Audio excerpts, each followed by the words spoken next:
Eh bien, je pense qu'on peut commencer. Donc, bienvenue à toutes et tous sur ce webinaire Regard croisé sur la santé des femmes.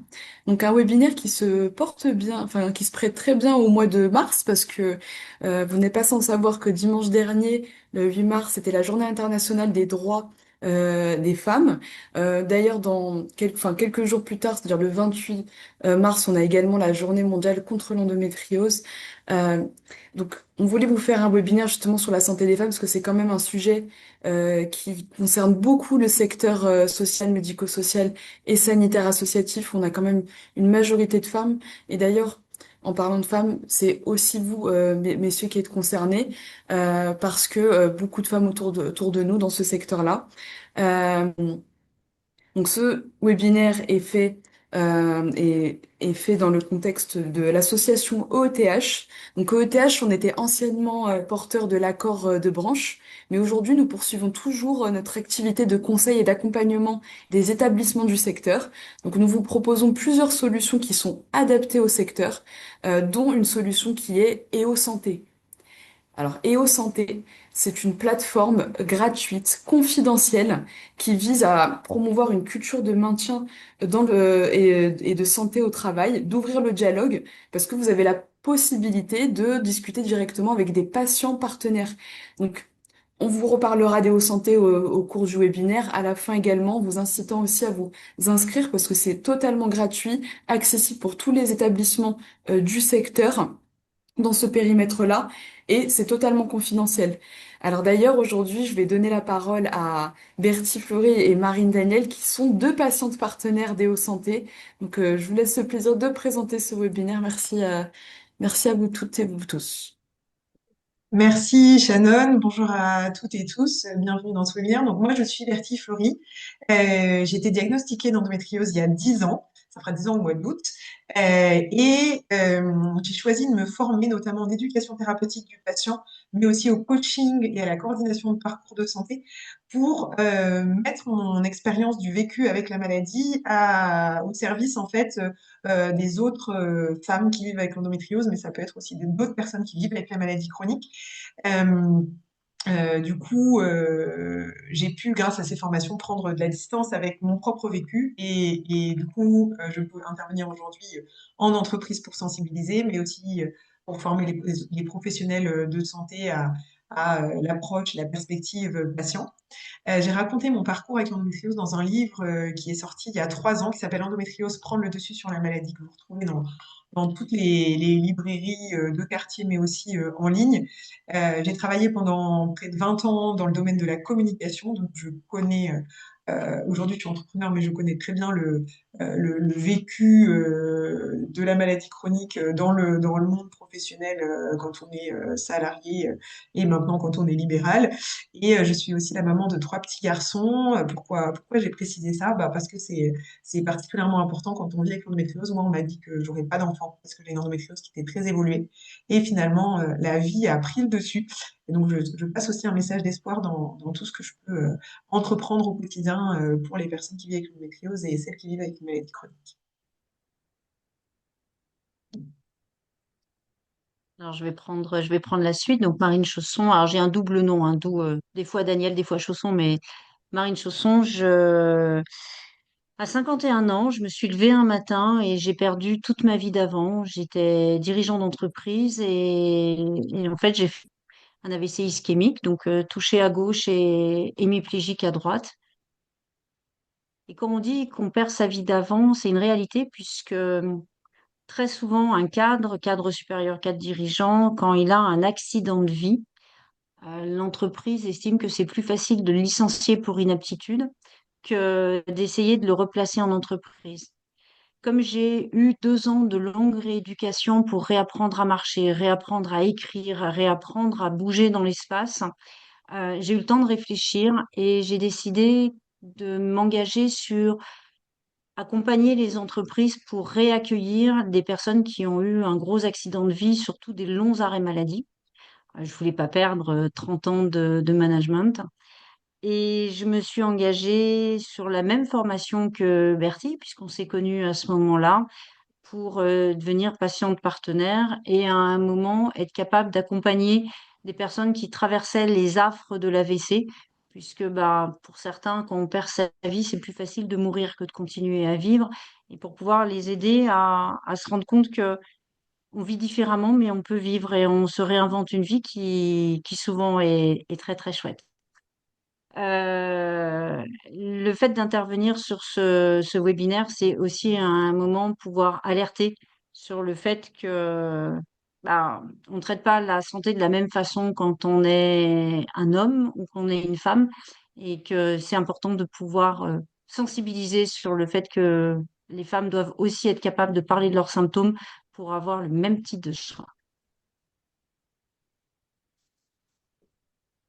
Alors maintenant qu'on s'est présenté toutes les deux, on aimerait bien connaître un peu vos profils à chacun, chacune, à tous ceux qui sont là. Donc on vous propose de scanner le QR code avec votre téléphone et ça va vous emmener sur une page de Mentimeter, l'application Mentimeter dans laquelle vous allez pouvoir renseigner votre profil et ça nous permettra de savoir un peu avec qui on va échanger tout au long de ce webinaire. Euh, voilà, donc ça va s'afficher ici. Dès que vous aurez commencé, voilà, ça commence à s'afficher, référent handicap, dirigeant. Merci beaucoup à toutes celles et ceux qui nous partagent leur profil. Ça permet d'avoir une bonne vision des personnes qui sont avec nous aujourd'hui.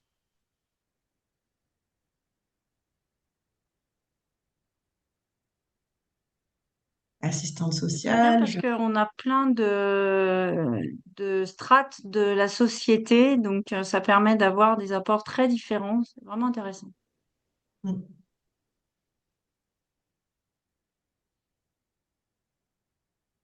des personnes qui commencent dans leur carrière avec de l'alternance par exemple, et puis des personnes qui sont plutôt au niveau direction, et puis on a plein de fonctions différentes aussi, beaucoup de référents handicap, mais il y a aussi voilà, cadre de santé, chargé de mission à RACT, Voilà. très très chouette. Vous avez presque tous répondu. Les personnes continuent de se connecter. On va passer encore une petite minute là-dessus parce que je trouve que c'est vraiment très intéressant. Ça donne vraiment un beau paysage des personnes qui sont intéressées par la santé des femmes en entreprise et qui s'impliquent dans la santé des femmes en entreprise. C'est fondamental.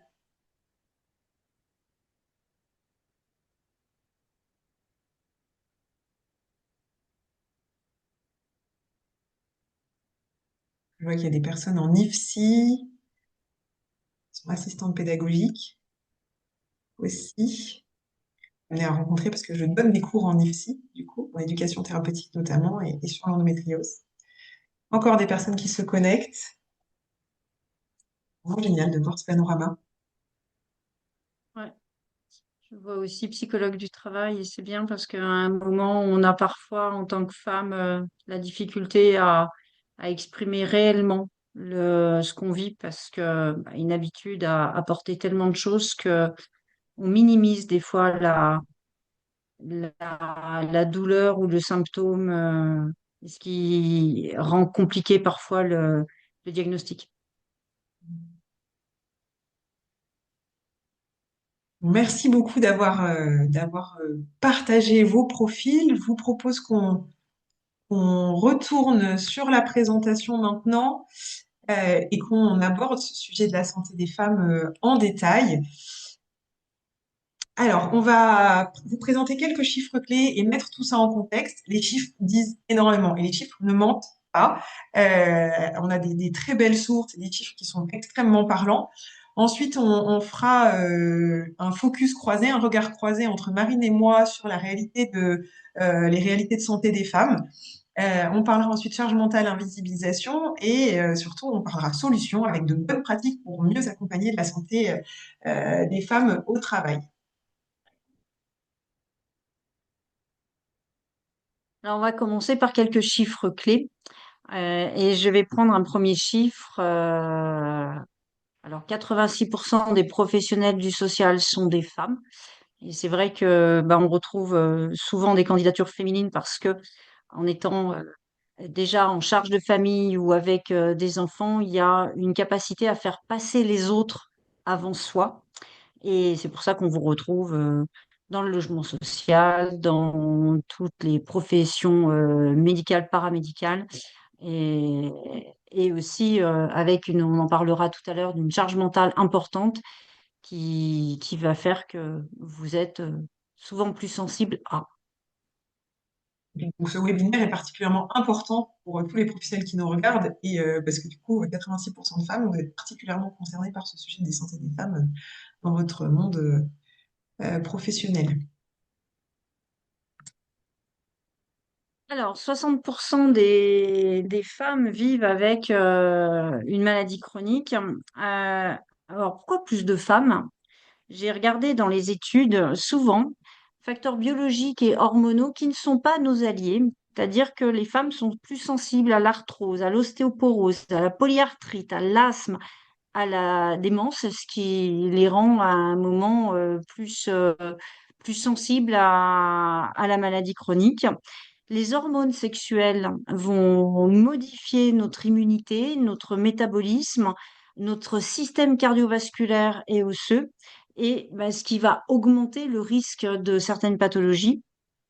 Notre espérance de vie est plus longue, ce qui fait qu'à un moment, bah, on est plus nombreuses et ça impacte aussi notre présence dans cet item-là.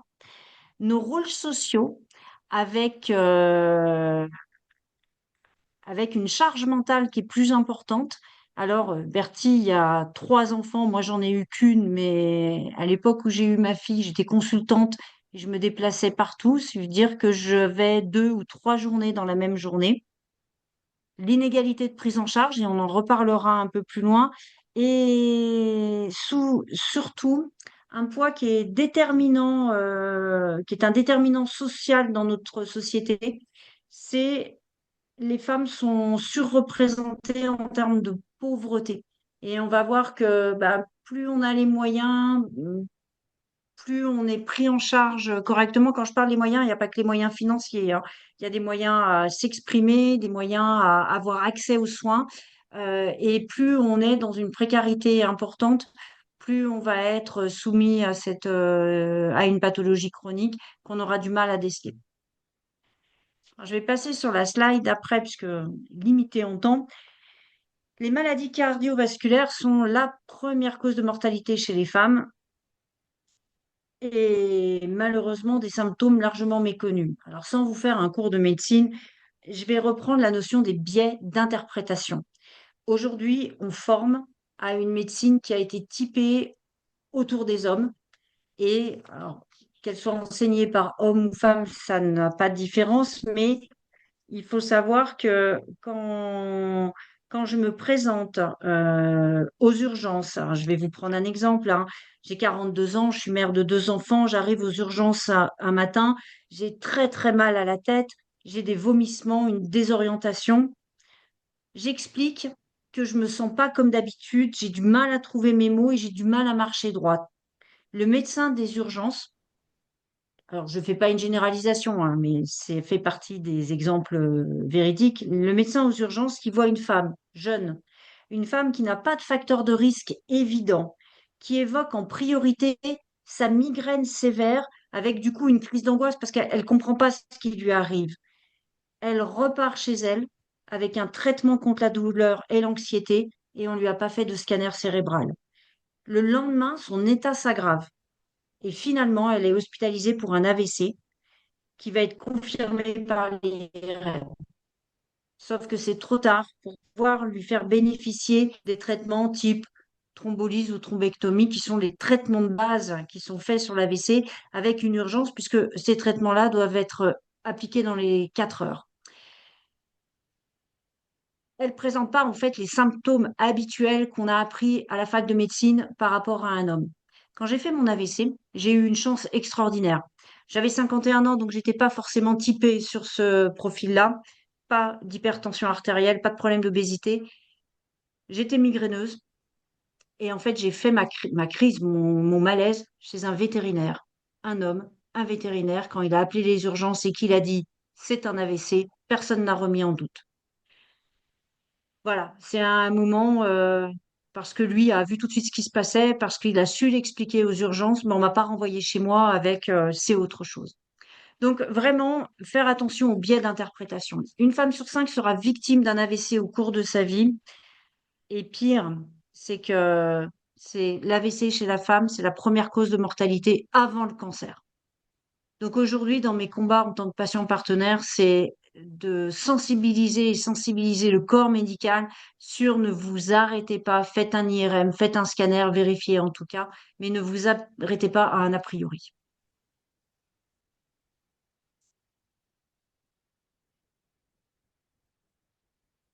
Je ne sais pas si tu prends Bertille, Oui, je peux si si tu c'est veux. encore moi. Les femmes actives déclarent un niveau de stress chronique supérieur de 20% à celui des hommes. Ça s'explique par beaucoup de choses. Euh, Ça s'explique notamment parce que les femmes qui travaillent, elles ont un double travail parce qu'elles ont aussi le travail qui est à la maison. Et les chiffres sont très largement parlants sur le quotidien, les tâches ménagères, etc. Les femmes en font encore aujourd'hui, même s'il y a eu beaucoup d'évolutions et beaucoup enfin, voilà, les hommes font plus de tâches ménagères, les femmes en font encore aujourd'hui plus que les hommes. Donc ça a de facto un impact sur leur stress au quotidien, parce qu'elles ont le stress du travail, mais elles ont aussi le stress et elles doivent gérer les deux en même temps. Et pour tout vous dire, hein, alors tout le monde n'a pas forcément trois enfants, mais je me rends compte que il faut penser à tout, il faut faire les choses dans les délais, et que ce soit des choses dans la vie professionnelle ou dans la vie personnelle, familiale, il y a des choses qui n'attendent pas, et arriver à concilier les deux peut générer énormément de stress. Voilà, donc ça s'explique notamment par ça. Si on parle un peu Et je maintenant compléterai ce que vient de d'endométriose, dire Bertille. Non, vas-y. vas-y. Je voulais juste compléter sur ce que tu venais de dire, Bertie, sur le fait que une femme, notamment quand elle est cadre, à un moment, doit penser à récupérer le bébé à la crèche à 17h15 et se dire j'ai encore telle deadline à respecter. Donc, elle va gérer sa deuxième journée entre 17h15 et peut-être 21h, 21h30, le temps d'endormir bébé. Et derrière, elle va reprendre. Et il faut savoir que dans le déclenchement des maladies chroniques, cette surcharge mentale va à un moment être un facteur qui peut déclencher une crise cardiaque, un AVC ou une autre pathologie qui deviendra une maladie chronique. Merci Marine. Et donc, si on parle aujourd'hui enfin, maintenant de l'endométriose, il faut savoir que l'endométriose touche une femme sur 10. Donc ça, c'est les chiffres, les derniers chiffres qu'on connaît, mais il y a des nouvelles études qui sortent qui disent qu'on serait plus à une femme sur 7 même, puisqu'on a une amélioration, du diagnostic, même si bah, le diagnostic moyen il est encore de 8 ans.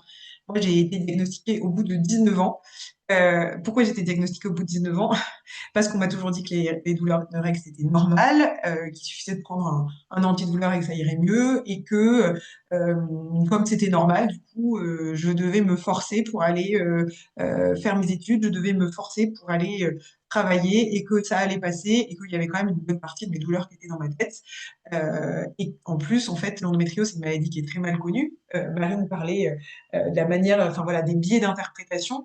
Il faut savoir qu'il y a quand même beaucoup de pathologies féminines qui sont mal connues, mal calibrées, mal définies. L'endométriose en fait partie, parce que on dit souvent que l'endométriose c'est une maladie de règles douloureuse. Et l'endométriose c'est pas qu'une maladie de règles douloureuse. Il y a des femmes qui peuvent avoir de l'endométriose et qui peuvent avoir des douleurs tout le temps, sauf pendant les règles. Et donc, on va leur dire, ah ben non, vous n'avez pas d'endométriose, madame, parce que vous n'avez pas de douleur pendant les règles. Ça fait partie des idées reçues, des tabous, des stigmatisations qui sont là autour de l'endométriose. Moi, j'avais comme symptôme principal, alors j'avais des douleurs pendant les règles, j'avais surtout d'énormes troubles digestifs.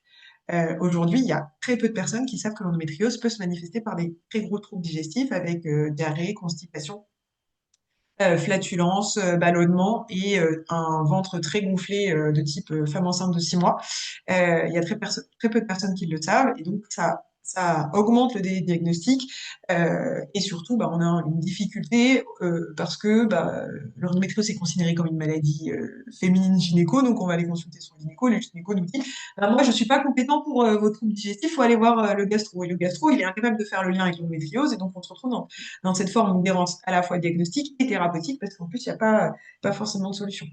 Et il y a beaucoup de maladies féminines qu'on a au début pas considérées comme des maladies, hein. L'endométriose a longtemps été pas considérée comme une maladie.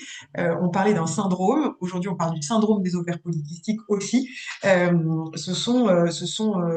montre bien le défaut de considération pour la santé féminine de manière générale, que ce soit à la fois sur la compréhension de la maladie, mais aussi sur les traitements qu'on peut y apporter. L'endométriose fait partie des maladies pour lesquelles, pour l'instant, il n'y a pas de traitement curatif.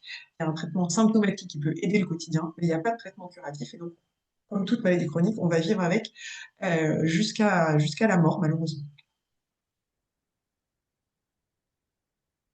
Dans ce beau tableau réjouissant de la santé des femmes, parce que pour l'instant, on vous donne pas mal de chiffres qui sont assez déprimants, hein, il faut le dire.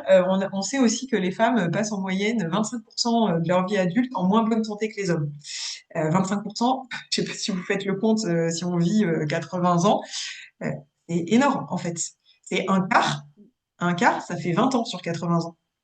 Donc c'est vraiment énorme en termes de statistiques.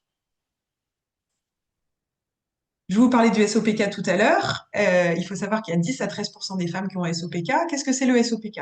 Je donne quand même quelques informations sur cette maladie. Moi, je dis que c'est une maladie, même si on dit que c'est le syndrome des ovaires polykystiques. Même dans le nom, il n'est pas tout à fait juste, parce qu'en fait, c'est pas des kystes que les femmes ont sur les ovaires, mais ce sont des follicules. Il y a beaucoup trop de follicules sur les ovaires. Donc, c'est une maladie qui est hormonodépendante et qui est liée à des hormones féminines et masculines qui sont pas en bonne quantité dans le corps de la femme et à un mauvais métabolisme et une régulation moins bonne de la glycémie. Et on va avoir des femmes qui, même si elles mangent normalement, vont prendre facilement du poids, qui vont faire de l'hirsutisme. L'hirsutisme, c'est quoi? C'est avoir des poils à des endroits qui ne sont pas des endroits pour les femmes, notamment au niveau de la moustache, par exemple. Ça peut être très poilu au niveau des jambes, alors que s'il n'y avait pas de SOPK, bah, il y en aurait pas autant. Ça va être des difficultés à gérer sa glycémie parce que l'insuline fonctionne moins bien. Euh, Ça va être aussi de l'alopécie. L'alopécie, c'est le fait de perdre beaucoup ses cheveux et d'avoir un crâne clairsemé. Et tout ça, c'est des manifestations du SOPK qui peuvent compliquer énormément le quotidien professionnel parce que les gens nous regardent de travers, parce que bah, on n'est pas comme tout le monde. Ça génère beaucoup de complexes et de difficultés au quotidien.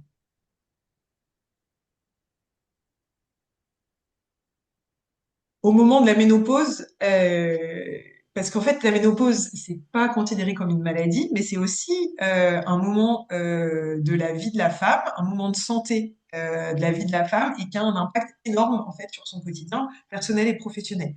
Il faut savoir qu'il y a 80% des femmes qui ressentiront des symptômes euh, et que parmi elles, il y en a 45% quand même qui les trouveront difficiles à gérer.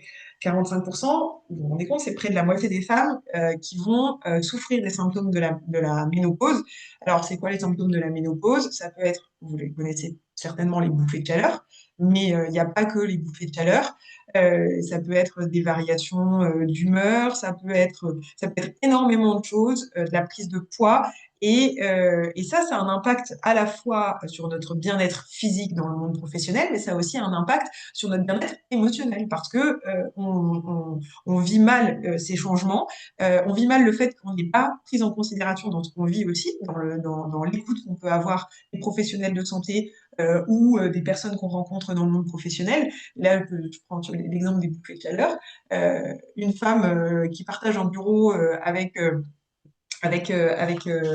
d'autres personnes qui sont pas dans cette situation de ménopause, aurait besoin de mettre la clim 2 ou 3 degrés de moins pour gérer les bouffées de chaleur, ce qui n'est pas le cas des autres. Et donc, comment on explique ça? Et donc, bah, c'est la femme qui va plutôt se taire et ne pas dire ce qu'elle vit au bénéfice des autres.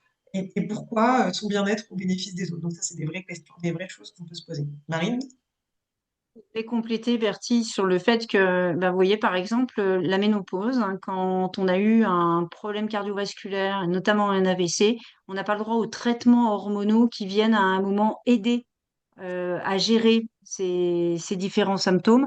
Ce qui fait que les symptômes à vivre sont encore plus difficiles parce que c'est comme si tout était en plus, et que bah, le traitement potentiel n'est pas accessible parce qu'il risquerait de reprovoquer un accident cardiovasculaire.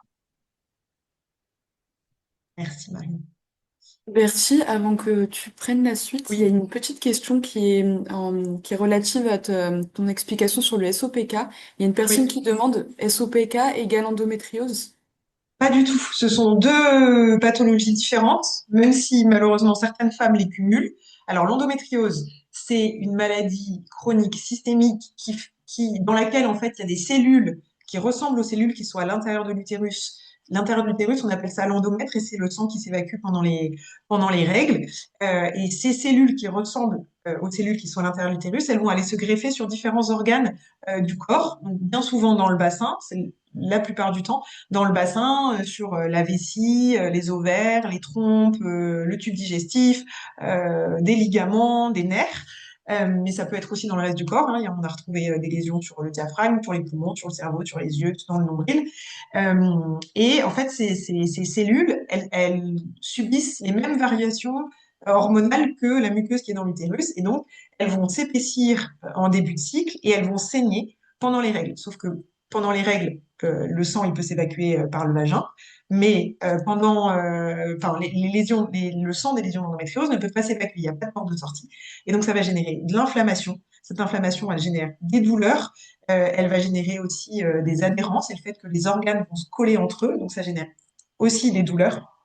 Et ça peut générer d'autres manifestations. On parle de l'infertilité, des troubles digestifs, des troubles urinaires et de la fatigue chronique. On n'en a pas encore beaucoup parlé de la fatigue chronique, mais c'est un vrai sujet de la santé des femmes en entreprise. Voilà, j'espère que Alors, je vais prendre la suite sur les symptômes féminins moins bien reconnus, moins bien interprétés. Qui parmi vous, je pense aux femmes, ne s'est pas présenté à un moment, alors soit douleur de ventre, oh bah oui, mais c'est vos règles, c'est normal que vous ayez mal pendant qu'on a des règles, maux de tête, confusion, bah vous faites une crise d'anxiété, rentrez donc chez vous. Donc, j'ai parlé tout à l'heure du biais d'interprétation. On a aussi un biais de genre. Par exemple, quand on parle des maladies cardiaques, souvent, la vision du cœur est considérée comme une maladie d'homme. Ça veut dire que des symptômes qui sont différents vont être moins connus. Et la recherche médicale, aujourd'hui, elle est encore majoritairement construite sur des corps masculins. Alors, les maladies cardiovasculaires sont la première cause de mortalité chez les femmes dans de nombreux pays, mais malgré ça, elles restent considérées comme une pathologie surtout masculine, ce qui va retarder le recours aux soins et la prise en charge. Au Royaume-Uni, en 2024, un consensus d'experts soulignait que les femmes étaient sous-diagnostiquées et sous-traitées pour les maladies cardiovasculaires, ce qui entraîne des décès qui auraient pu être jugés, enfin qui sont jugés évitables si on avait fait les examens qu'il fallait. Il y a une étude sur plus de 600 000 patients qui a montré que les femmes ont 50% de chances en plus que les hommes, vous imaginez 50% de chances en plus que les hommes de recevoir un mauvais diagnostic lors du diagnostic initial, ce qui va les priver d'un traitement spécifique. Alors, je vous ai cité tout à l'heure l'exemple de cette femme qu'on renvoie chez elle en lui disant que c'était une migraine, mais des exemples, je pourrais vous en présenter tout plein. Cette dame qui va se présenter avec elle fait un AVC ischémique. Elle a une paralysie du côté droit et des troubles du langage.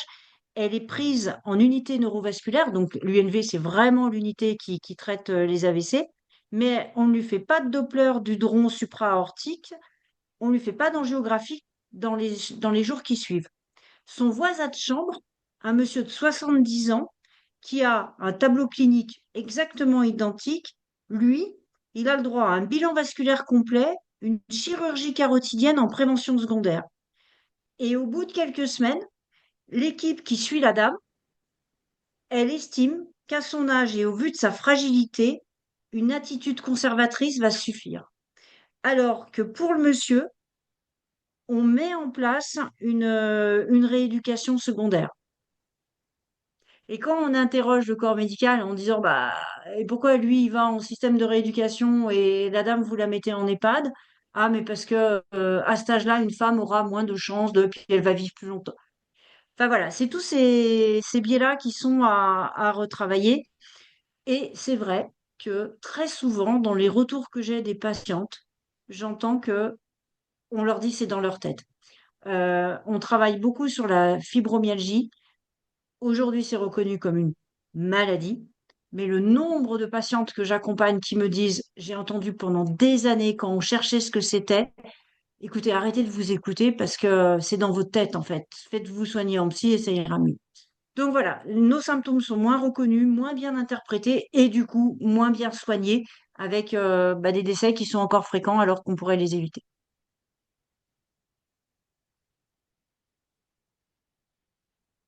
Alors, du coup, au travail, eh ben, c'est double peine, voire triple peine. Ça veut dire qu'à un moment, il faut gérer son poste en ayant mal, en se sentant coupable, parce que si la veille, vous vous êtes pris dans les dents, que c'était dans votre tête et qu'il fallait arrêter de vous écouter, bah, vous culpabilisez de façon énorme et vous allez toujours avoir l'impression de ne pas être à la hauteur. Avec un deuxième biais, c'est qu'à un moment, ce que nous disent beaucoup de patientes, c'est que elles préfèrent se taire parce que si elles disent, à un moment, elles risquent d'être bloquées dans leur carrière. Et parce que bah, dès qu'on dit attention, là aujourd'hui je vais être moins bien en forme, je vais pas pouvoir faire ça, sauf à ce que notre encadrement soit féminin et ait aussi vécu une pathologie, bah, vous serez pas prioritaire à des évolutions de poste, à des évolutions de carrière. Donc les femmes souffrent en silence. Alors que quand c'est un homme, j'ai le droit à une toute petite parenthèse d'humeur. Quand un homme a un rhume, il a le rhume. Et je pense que vous l'avez tous vécu aussi. La prise en compte est souvent plus importante. Je ferme la parenthèse de l'humour.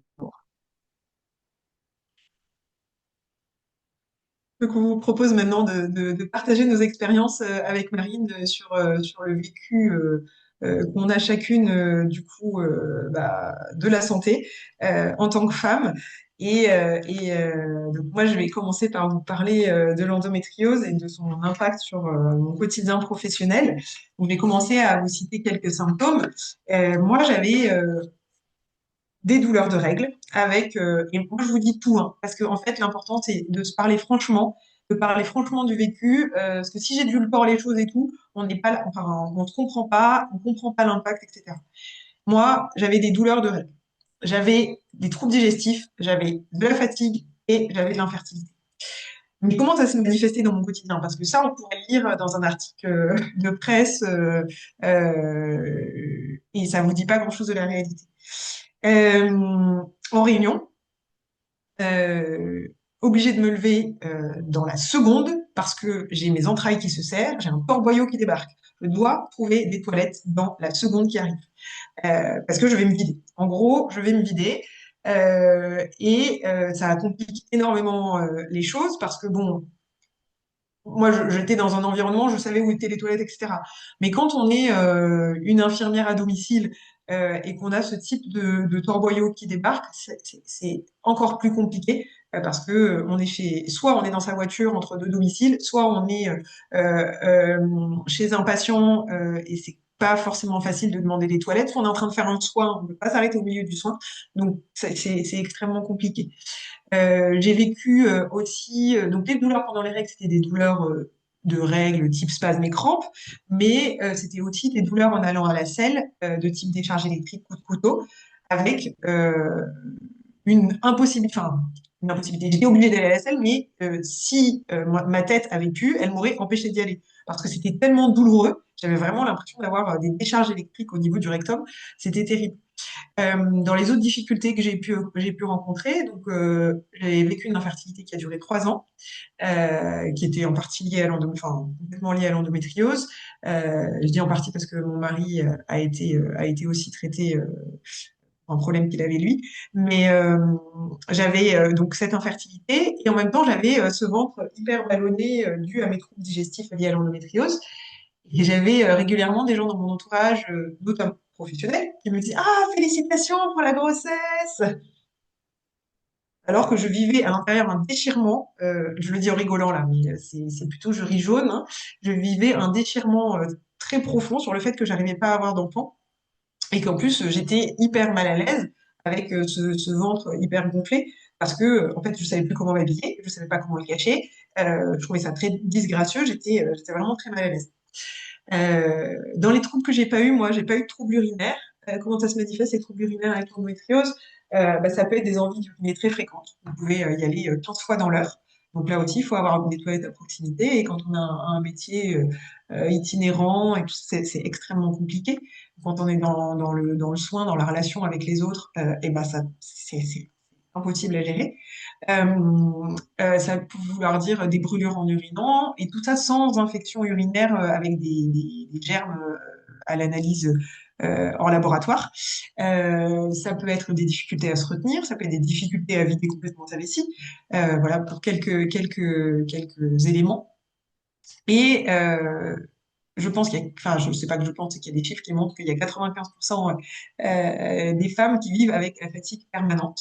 D'où elle vient cette fatigue? Elle vient du fait que l'endométriose, c'est une maladie inflammatoire et que le système immunitaire cherche toujours à lutter contre ces lésions qui sont des envahisseurs à des endroits où elles ne devraient pas être dans le corps. Et donc, ce système immunitaire, il lutte en permanence, comme il le ferait. Alors, je prends un exemple qui est un peu tiré par les cheveux, mais qui va vous parler. Quand vous avez la grippe, vous êtes crevé pendant 10, 15, 20 jours, mais une fois que la grippe est derrière vous, vous avez une énergie qui revient normalement. Bah, avec l'endométriose, c'est la fatigue de la grippe en permanence. Parce que vous avez votre système immunitaire qui est tout le temps en train de lutter contre les lésions. Et au-delà de cette fatigue liée au mécanisme de la maladie, vous avez la fatigue liée aux douleurs et aux autres troubles que vous pouvez avoir, qui pompent énormément d'énergie. Et puis vous avez la fatigue liée à la gestion de la maladie chronique, c'est-à-dire les rendez-vous à prendre, les rendez-vous à honorer, les difficultés à vivre ça au travail parce que vous ne savez pas comment expliquer que vous avez un nouveau rendez-vous médical où il faut aller, alors vous êtes déjà allé à un début de semaine et que c'est indispensable. Vous ne savez pas aussi comment expliquer à votre manager que bah, vous avez une nouvelle crise d'endométriose et que bah, il est impossible de quitter votre lit ce matin, vous pouvez même pas vous prendre une douche ou vous faire à manger.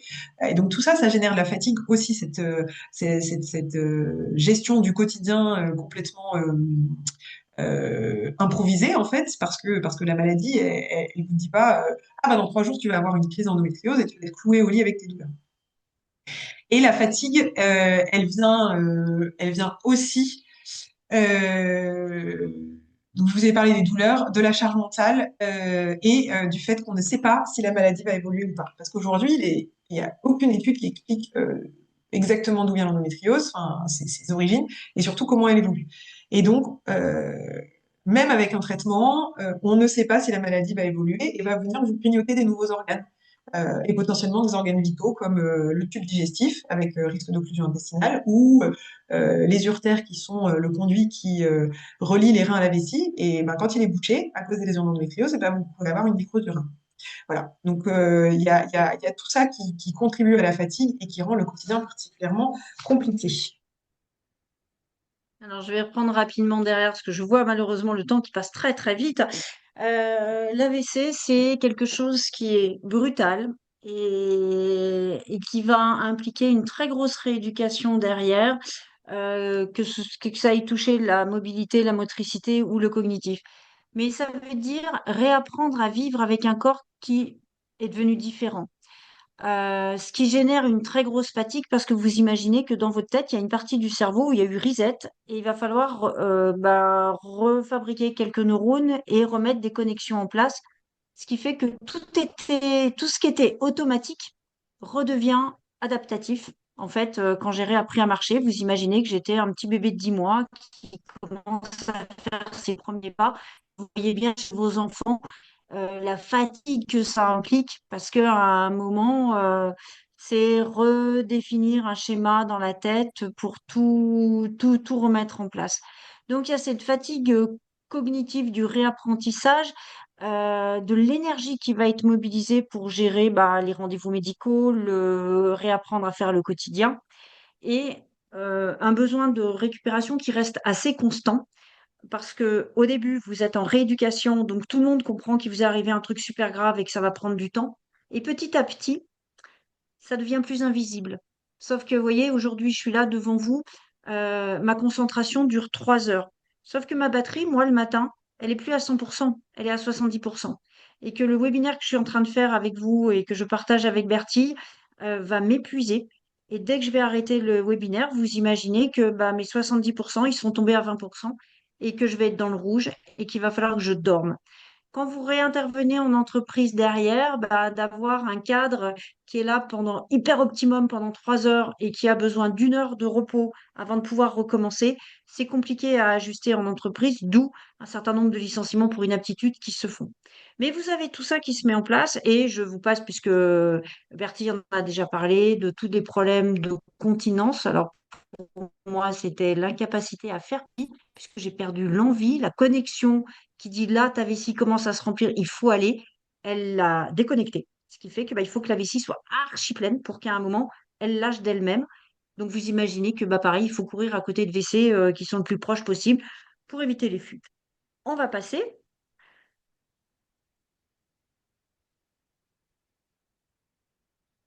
Tout ça va engager le fait que, bah, en fait, vous êtes tout le temps entre j'ai peur j'ai pas de WC à côté de moi, comment je vais expliquer que d'un coup la pile s'arrête, donc une anxiété qui génère aussi beaucoup de fatigue, ce sentiment de culpabilité parce qu'on n'ose pas dire, on va cacher, on se sent pas écouté, on se sent jugé et qui derrière va générer de la dépression.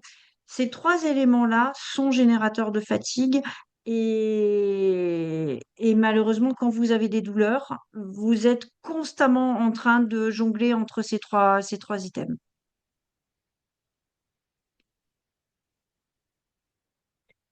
Donc, on vous l'a dit, hein, certains moments de vulnérabilité restent encore largement tabous en entreprise. On a parlé ménopause, on a parlé douleurs de règles, on a parlé maladies chroniques, AVC, SOPK.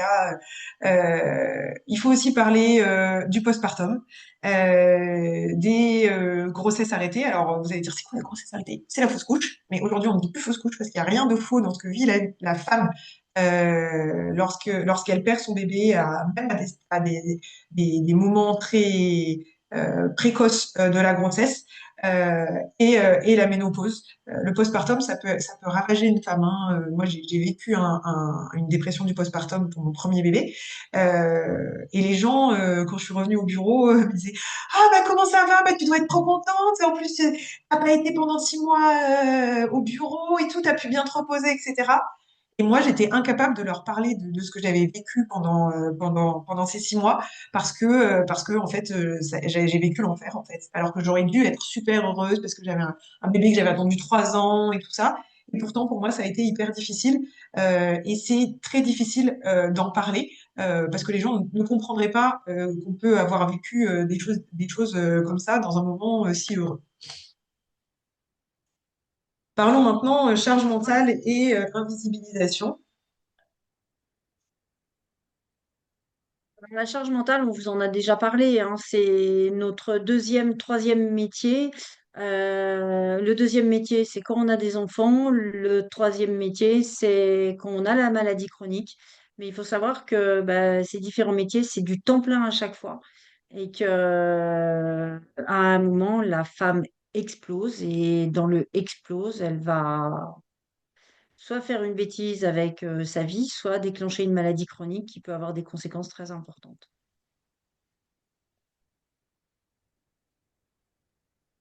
Alors, c'est sûr que les femmes prennent moins soin de leur santé parce qu'en fait, elles s'écoutent moins, contrairement à ce qu'on peut nous reprocher quand on est en consultation, et qu'elles ont cette appétence à toujours faire passer les autres avant elles, ce qui fait que ben, quand elles commencent à consulter, c'est déjà très tard dans le ressenti et le vécu de leur pathologie. Je vois que Shannon réapparaît, donc on est en train de se faire manger sur le temps. C'est ça, je voulais prévenir les participants qu'on était sur la fin. On va vous donner encore quelques conseils, ce serait dommage de rater les conseils, même si le webinaire est disponible en replay. Mais à la fin de ce webinaire, on a aussi un questionnaire de satisfaction à vous passer. On serait très preneur de vos retours. On vous l'enverra aussi dans le mail de replay si besoin pour ceux qui sont obligés de partir. Donc, vous l'aurez compris, avoir une maladie chronique et être une femme, c'est avoir une forte charge mentale, une énorme fatigue liée à la maladie, une fatigue liée aux rendez-vous médicaux et une fatigue liée au traitement. Parlons maintenant des bonnes pratiques pour mieux accompagner les femmes au travail. Donc, vous l'aurez compris, les parcours de santé, ils sont pas linéaires. L'endométriose, elle s'exprime différemment en fonction des femmes, la ménopause aussi, l'AVC aussi. Et donc, ça, c'est vraiment à retenir pour ne pas stigmatiser une femme que vous pourriez rencontrer qui aurait une manifestation de santé, une ménopause différente d'une autre femme ou une endométriose différente d'une autre femme. Et je dis souvent sur cet espace-là qu'une perte de capacité n'est pas une perte de compétence. Donc, mesdames, battez-vous sur je peux être fatiguée à un moment, ça ne veut pas dire que je suis moins compétente. Créer des espaces de parole sécurisés est essentiel. Ça veut dire qu'à un moment, il faut que l'entreprise arrive à prôner la confiance. Ça veut dire que quand vous vous sentirez sécurisé pour pouvoir échanger sur des difficultés, bah derrière, il faut que la structure soit capable de vous prouver qu'il y a de la confiance, il y a de la protection pour que ça fonctionne. L'important, c'est aussi de former les managers et les collègues. Alors, on en a parlé aujourd'hui, c'est déjà une forme de formation, hein, cet atelier de sensibilisation, mais on peut aller beaucoup plus loin parce que les managers et les collègues sont en contact avec les femmes qui vivent tout ça au quotidien. Et donc, apprendre à ne savoir qu'il faut pas donner de conseils, que chaque expérience est différente, ça va vraiment changer les choses dans l'expérience des femmes qui vivent avec ces conditions de santé. Alors, prendre en compte que les femmes se préoccupent moins d'elles-mêmes que des autres, je pense qu'il serait intéressant dans des partages d'expériences en entreprise qu'une femme puisse, avec humour, détailler ce qu'est la réalité de sa journée, faire quelque chose autour du vie ma vie, un échange entre, enfin, quand j'étais en entreprise, souvent on faisait un vie ma vie. Je prends le poste du directeur général qui me semble être un poste super facile et le DG va prendre le poste du technicien. Et ben pareil, tu es un homme, prends mon poste de femme, ma vie de femme pendant une journée pour voir ce qu'est la réalité. Mais voyez pas d'être pas une mise en accusation femme contre homme, mais de montrer bah, comment on fonctionne, parce que c'est vrai que si on a écrit un bouquin sur Mars et Vénus, c'est que déjà à la base, il y a une différence importante. Donc, vous l'avez compris, l'entreprise peut jouer un rôle de prévention en autorisant le ralentissement et en valorisant l'équilibre plutôt que le dépassement permanent. Les femmes peuvent avoir besoin de temps pour s'occuper d'elles, pour s'occuper de leur santé. Et c'est un investissement de l'entreprise dans une vie professionnelle épanouie et potentiellement dans aussi une productivité plus adaptée. Ça veut dire que toutes les expériences comme par exemple, c'est pas un vilain mot, la possibilité de faire la sieste en entreprise pour hommes ou pour femmes, hein, il n'y a pas d'écart, mais montre qu'il y a un vrai gain de productivité derrière.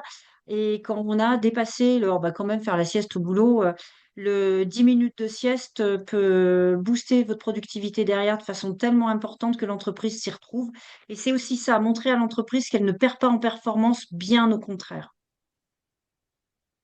Vous l'aurez compris, Parce la que santé, elle justement, peut derrière, basculer. bah, la santé peut basculer à n'importe quel moment et personne n'est à l'abri. Et parler de santé des femmes au travail, ce n'est pas créer des privilèges. Là, je vous sors une anecdote, même si je sais que le temps nous est un peu compté. Mais il y a une référente handicap dans une très grande entreprise qui se situe en France, mais aussi aux États-Unis. Quand elle a dit qu'elle mettait des protections périodiques dans les toilettes pour les femmes, il y a un homme qui a commenté l'article sur l'intranet en disant que lui, il bénéficiait pas de préservatif et qu'il trouvait ça inadmissible. Voilà, je vous laisse avec cette pépite. Donc, enfin, voilà. EO, c'est le bon réflexe santé au travail. Shannon a commencé à vous en parler tout à l'heure. Donc, EO, il est destiné à tous les professionnels du secteur sanitaire, social et médico-social et associatif, que vous soyez directement concerné par un défi de santé ou que vous souhaitez accompagner un collègue ou un collaborateur, une collègue ou une collaboratrice. Donc, vous pouvez vous inscrire sur eosanté.org avec votre numéro de sirène. N'hésitez pas à scanner le QR code. Et il faut savoir que c'est 100% confidentiel, notamment les rendez-vous que vous pouvez prendre avec Marine ou avec moi ou avec un autre patient partenaire. Là, je vois qu'il y a Benjamin sur le visuel. Il y a aussi des hommes qui vous accompagnent dans ces défis de santé. C'est 100% confidentiel et rien ne sort des rendez-vous qu'on peut avoir qu'on peut avoir ensemble. Le QR code, voilà, pour prendre rendez-vous avec Marine et moi, il est là. Et on insiste vraiment sur la confidentialité. Ça veut dire qu'à un moment, dans le cadre du rendez-vous, c'est vous qui nous dites de quoi vous avez envie de parler ou les questions que vous avez envie de nous poser. Vous n'avez pas un cadre établi et on s'adapte justement en termes d'écoute à vos besoins et à vos attendus.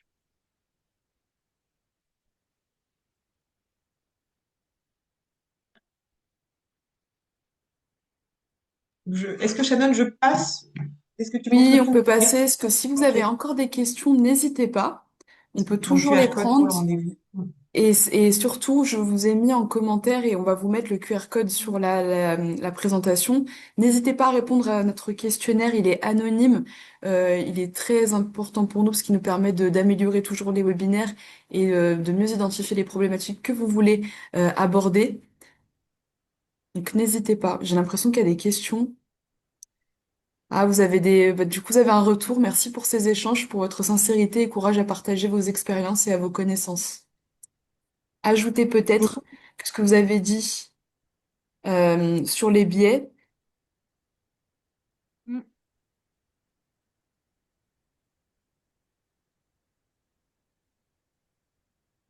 Et a priori, les stéréotypes, nous les retrouvons en matière de prévention, effectivement, de conditions de travail, de perception de la pénibilité, ce qui explique aussi des données de santé de travail inquiétantes pour les femmes. Effectivement. Ouais. Merci pour vos retours et n'hésitez pas à répondre à notre questionnaire et à partager le replay de ce webinaire à vos collègues qui n'ont pas pu venir aujourd'hui.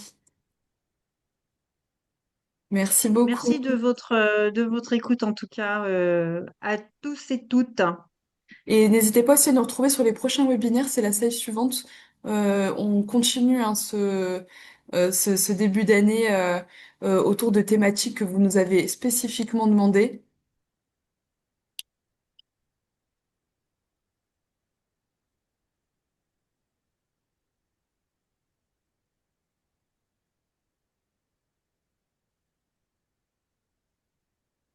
Merci, bonne journée, au revoir. Merci beaucoup pour votre attention.